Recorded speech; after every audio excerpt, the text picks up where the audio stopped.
What is up, Tampa Bay? It's your boy Basil Spiridakos, and I am the Tampa Sports Knucklehead. We got a great show for you today. I hope you all had a great weekend and a great week. I know I did. College football this past weekend was awesome, and we're going to talk a little Rays baseball and some Bucks. Let's get started. First up, a little college football. I'd love to sit here and say that Florida State and USF were absolutely dominant in their performances, but they went up against some pretty weak competition. They look good, but the competition was weak. But you know what? I'm okay with weak competition. It's good to have a practice game like that. Florida State and USF both dominated. Their quarterbacks, BJ Daniels for USF, Christian Ponder for Florida State, both got a ton of reps in, and they look sharp for the most part. But someone that didn't look so sharp, and I'm sorry, Gator fans, I know you think I'm harping on you all the time, John Brantley, but it's not his fault. It's absolutely not his fault. I'll give that to him. Pouncey could not snap the ball to him to save his life. And if you can't get the quarterback the ball, you can't get into a rhythm. You can't get in sync. I kind of place the blame just a little bit on Urban Meyer. Okay, Gator fans, I'm sorry. Okay, don't throw stuff at me. But they weren't prepared. Pouncey was not prepared. I'm sorry to tell you that, but he just absolutely wasn't, and that falls on the coach. And Steve Adazio, who is the offensive line coach and offensive coordinator, he's got to take some heat too. You can't be an offensive line coach and an offensive coordinator. At least I'm not a fan of it. And the reason why I'm not a fan of it is because the offensive line is such an intricate position. Okay, there are many mid-game changes and a lot of complexities to the game that take place. And as an offensive line coach, you have to be on top of that. You're communicating with your center, with your guards, with your tackles, trying to figure out what the opposition is trying to do. Now, while he's doing that, he's also trying to coordinate with the offense. I think it's too much for the guy. I like Steve Adazio as an offensive line coach, not so much as a coordinator. Yes, Dan Mullen took a lot of heat when he was the university's offensive coordinator. But Dan Mullen won a national title his second year at Florida with Chris Leak. Yes, that Chris Leak that used to get booed all the time at the Swamp. Adazio, I'm sorry, man. You get the blame for this one. Moving on to the Tampa Bay Buccaneers. They went ahead and they cut down all their guys, and they're down to a 53-man roster. It's NFL mandated, and I wasn't really surprised at any of the cuts. Yes, Michael Clayton was let go finally. Guy should have been cut last year. Why he was still on the team, I have no clue. Paying him to basically sit on the bench and block. That's what he got paid for. The guy was talented as anything his rookie year. He could have been Offensive Rookie of the Year. Could have been Rookie of the Year just in general. I think that honor went to Ben Roethlisberger that year. But since then, he dropped significantly, and I'm not exactly sure why. I've heard the rumors that maybe John Gruden got to his head and he never recovered from there. I don't know, man. I don't buy all that stuff. If you're an athlete and you're a player, you're going to go out in the field and be an athlete and a player. In a move the Bucs made just a couple of days ago, they went ahead and signed running back LeGarrette Blount. They picked him up off of waivers. He was with the Tennessee Titans. Now, if you guys remember LeGarrette Blount, he was the running back that played at Oregon that sucker punched the Boise State defender last year. And he got in a lot of trouble for that. I believe he was suspended for most of the year, if not all of the year. And Tampa has not picked this guy up. This is the guy that he's going to be in our backfield. Another troubled person in Tampa. We've got a ton of them, okay? Aqib Talib, although excellent player, he's been in trouble. Jeremy Stevens, the alleged rape. We've had guys in the past like Pittman. I don't like it. I don't like the move at all. I understand he's a physical back, and we need physicality on this team, but at what expense? I will be willing to say that I'm wrong and he's great if he comes out and starts producing.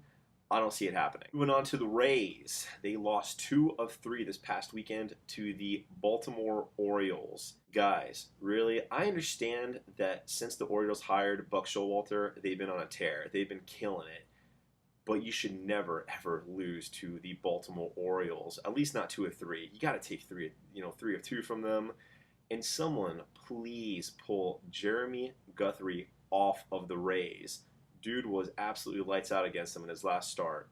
7 innings pitch, 7 strikeouts, 2 hits, 2 earned runs, got the win. He's now 2-1 against Tampa this season, and he's an average pitcher, maybe average. He's slightly above average, I guess. I don't know. But if you're a championship caliber team, if you are on the brink of winning an AL East title and making it to the playoffs, you should not be letting teams like this beat you. Absolutely not. It's embarrassing. And James Shields, last week I said you almost got your nickname Big Game back. No, you're not. Okay, guys, quick college football take right now. We have some excellent college football games going on this weekend. We have Florida versus the University of South Florida, the first time the two are ever going to meet.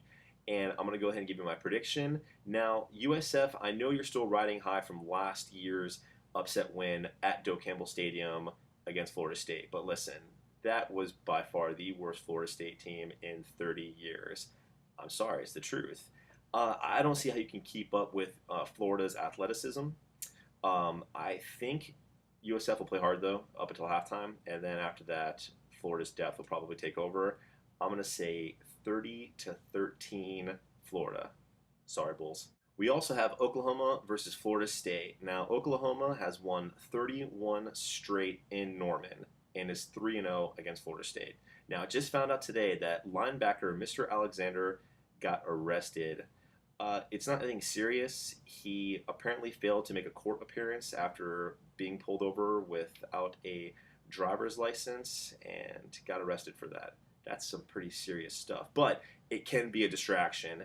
I didn't think Florida State was going to win this game from the get-go. I see it 24-13 Oklahoma. It's email time. We got an email here from Chris. Knucklehead, how do you feel about the Bucks having a blackout this Sunday? I was actually going to talk about that, but when I saw the email, I decided to wait. Man, the blackout is brutal, and there's nothing we can do about it. No, people, it's not the Glazers' fault. Okay, the Glazers actually helped us last year by buying a lot of tickets for us so we can still watch them on TV. This is an NFL rule, and it's a stupid rule. If you want to watch the games, you got to go to Orlando or Jacksonville or somewhere on the East Coast. You're not going to find it someplace in Tampa. The blackout rule is stupid. You know, I'm going to try to go to the game, but it's tough for me. I have other businesses, and it's, you know, I really hope that people do try and go, but I don't see it happening. In closing, Rays at Toronto this weekend. Last time the Rays were up in Toronto, the Jays swept us, so hopefully we can give them a little payback. We got Cleveland Browns coming to town to see the Bucks. Go Buccos. We got a great weekend of college football. And I actually got a question for you guys. As you can see, I'm getting a little tired of this office. I need some suggestions from you. Where would you like to see me do my next broadcast? Maybe Tropicana Field, something along those lines. Email me personally, tampaknucklehead@gmail.com. You can also send it and follow me on Twitter at TPAKnucklehead.